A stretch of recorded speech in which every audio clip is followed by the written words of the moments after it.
Next chapter हमारा सारणी determinant. Topic है सारणी का विस्तार या प्रसार, एक्सपेंशन ऑफ डिटर्मिनेंट। यहाँ हमारे सिलेबस में 2x2 टू ऑर्डर यानी कि 2 कोटि 2 पंक्ति 2 स्तंभ का सारणी सिलेबस में है और 3x3 का है। तो पहले हम द्वितीय कोटि के सारणी का प्रसार किस तरह से किया जाता है इस पर बात करेंगे। हमारे पास कोई सारणी है, मान लीजिए सारणी को 2 ऊर्ध्वाधर रेखाओं से दर्शाया जाता है इस तरह से ब्रैकेट के माध्यम से। तो ये तो बहुत सिंपल तरीके से इस्तेमाल करते हैं, क्या हो जाती है, केवल तिरछी गुणा हो जाती है इस तरह से। तो प्रसार क्या हुआ, AD माइनस BC। इसको हम एक क्वेश्चन के माध्यम से समझते हैं। प्रश्न संख्या 1 है हमारे पास, ये एक्सरसाइज 4A की।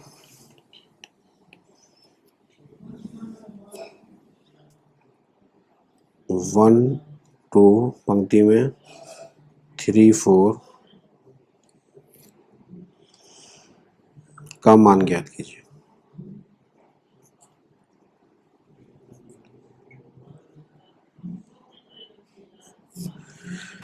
ये एक सारणी है हमारे पास 2 इंटू 2 का, 2 पंक्ति 2 स्तंभ।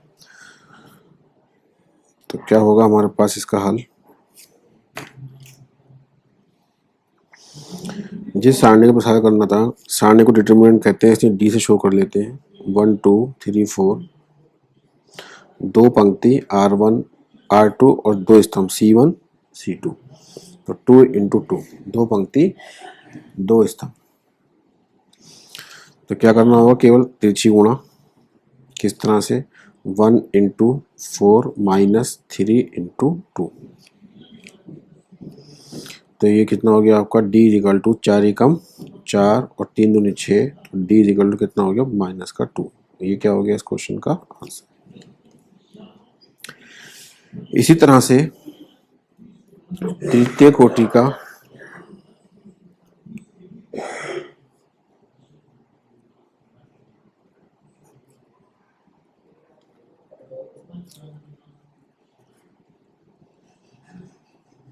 सारणी का विस्तार कहें या प्रसार कहें, जिसको हम इंग्लिश में कहते हैं एक्सपेंशन, एक ही बात है। अब हमारे पास 3x3 का कोई सारणी, मान लीजिए ऐसे लिखा है, A पंक्ति में लिखा है ABC DEF GH और I। ये कहलाती है R1 R2 R3 C1 C2 C3। तो इसमें 3 पंक्तियां हो गई और 3 स्तंभ हो गए। ध्यान रखेंगे, पंक्ति को रो कहते हैं तो इसलिए हम R से शो करते हैं, और स्तंभ को कॉलम कहते हैं, C से शुरू करते हैं। तो हमेशा जो क्रम है, कोटि जिसको ऑर्डर कहते हैं हम, वो होती है R इंटू C। पंक्ति पहले और स्तंभ बाद में लिखे जाते हैं। ठीक, तो जैसे कोई हमारा सारणी यदि इस तरह से लिखा हुआ है, D इजिकल टू इस तरह से ABCD, तो इसको हम कहते हैं R1, इसको हम कहते हैं R2, ऐसे ABCD। और ऐसे अगर पढ़ेंगे हम C1 C2, जैसे पढ़ेंगे ACBD। पंक्ति में कैसे पढ़ते हैं, ABCD। स्तंभ में कैसे पढ़ते हैं, ACBD। ये कौन है, R1, ये कौन है, R2, ये कौन है, C1, ये कौन है, C2। अब 2x2 के प्रसार में तो हमें कुछ याद नहीं रखना था, लेकिन 3x3 के प्रसार में हमें इस बात का ध्यान देना है 3x3 में कि चिन्ह क्या होते हैं, किसके पदों में हमें प्रसार करना है, यानी कि R1 के पदों में प्रसार करना, या R2 के पदों में प्रसार करना, या R3 के पदों में प्रसार करना, या C1 के पदों में प्रसार करना, या C2 के पदों में प्रसार करना, या C3 के पदों में प्रसार करना। तो इसके लिए हमें कुछ चिन्ह याद रखने होंगे। वो चिन्ह क्या होते हैं, plus minus plus minus plus minus plus minus plus. अगर हम R1 के पदों में प्रसार करेंगे तो इन चिन्हों का इस्तेमाल कर देंगे। R2 के पदों में करेंगे तो इस चिन्ह का इस्तेमाल करेंगे। R3 के पदों में करेंगे तो इस चिन्ह का प्रयोग करेंगे। C1 के पदों के लिए इन चिन्हों का प्रयोग करेंगे। C2 के लिए इन चिन्हों का प्रयोग करेंगे और C3 के लिए इन चिन्हों का प्रयोग करेंगे। अब यहाँ 2/2 में तो हमें कुछ बताना नहीं होता कि किसके पदों में प्रसार कर रहे हैं, लेकिन 3/3 में हमें बताना होता है कि हम किसके पदों में प्रसार कर रहे हैं। जैसे हम कर रहे हैं R1 के पदों में प्रसार करने पर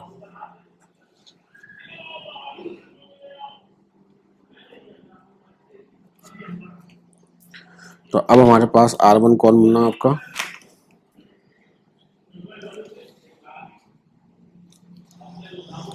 तब D इजिकल टू R1 ये है A।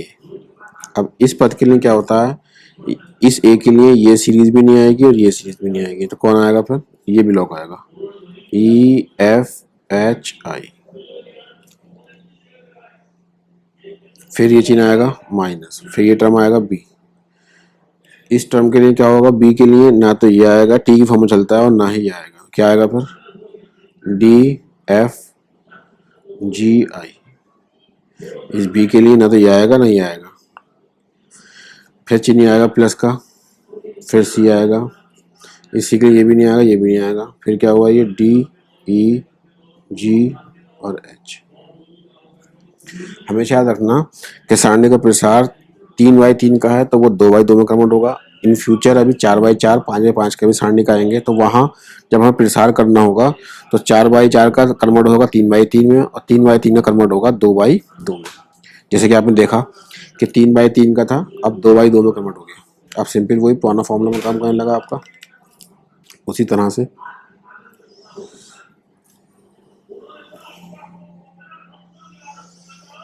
तब D इजिकल टू A, ये हो जाएगा EI मल्टीप्लाई हो रही है HF minus B DI minus GF plus C DH minus EG।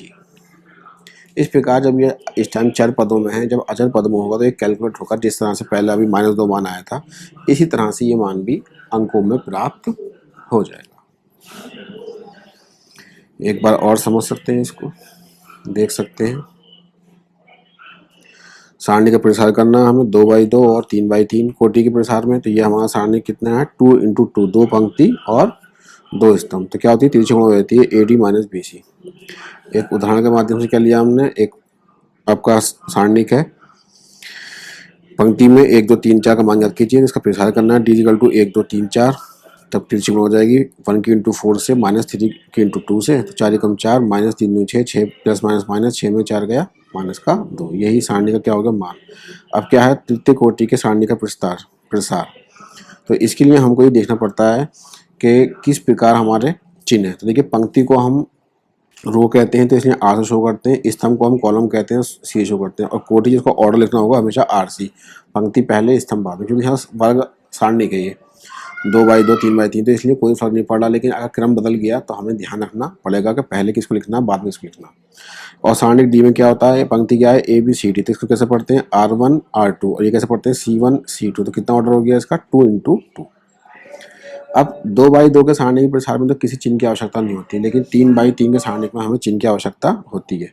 तो सारणी का प्रसार हम R1 के पदों में भी कर सकते हैं, R2 के पदों में भी कर सकते हैं, R3 के पदों में भी कर सकते हैं, C1 के पदों में भी कर सकते हैं, C2 के पदों में भी कर सकते हैं, और C3 के पदों में भी कर सकते हैं। तो इसके लिए हमको चिन्ह याद होने चाहिए। तो ये चिन्ह हमने आपको लिख कर दिखा दिए, इसी क्रम में इनको याद करना है।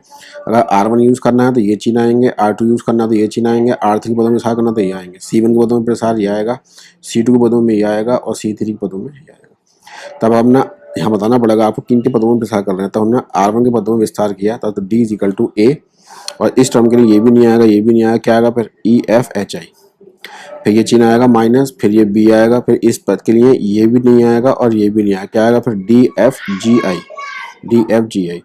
फिर ये चिन्ह आएगा प्लस का, फिर ये आपका टर्म C आया, फिर इस टर्म के लिए ये भी नहीं आएगा, पद नहीं आएगा, ये पद भी नहीं आएगा, कौन आएगा DEGH। अब ये 3/3 का था, अब 2/2 में कन्वर्ट हो गया।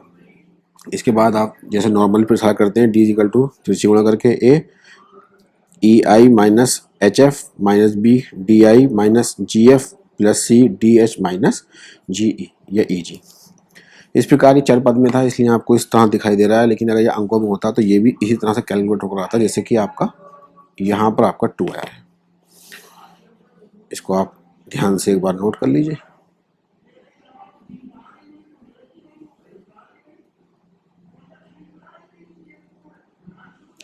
इस वीडियो में केवल इतना ही। अगले वीडियो में नए सवाल के साथ फिर मुलाकात होगी।